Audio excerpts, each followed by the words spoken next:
Welcome to the C#.NET Step 2 tutorial.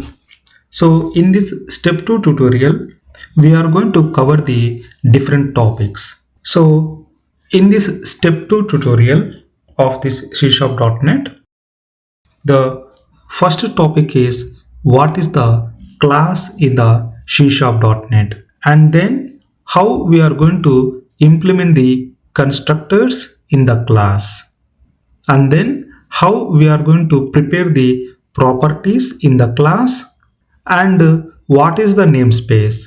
Actually, namespace is the one kind of a container, you can say, how we are going to maintain the container for the different classes.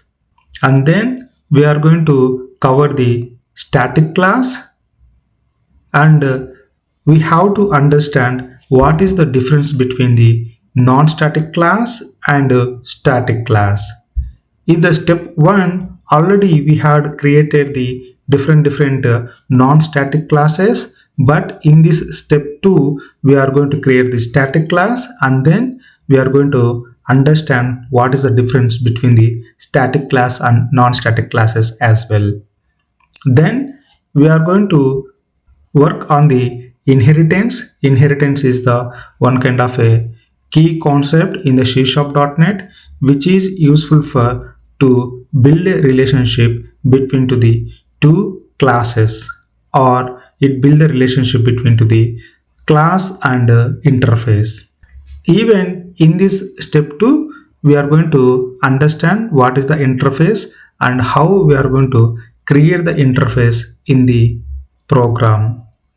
And we are going to work with the interface along with the class, and then we have to understand what is the abstraction in the C#.NET.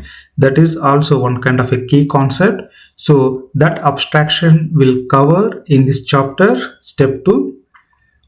And then we have to prepare the abstract class, which going to be act as a parent class for the classes. So for that we are going to prepare the abstract class in the step 2. And then there are the different kind of methods, abstract methods and override methods. So how we are going to build the abstract methods and override methods, so that concept will cover into the step 2 tutorial. And then we have to understand what is the polymorphism. Actually, abstraction and inheritance and polymorphism, these three are the pillars of the in the C#.NET.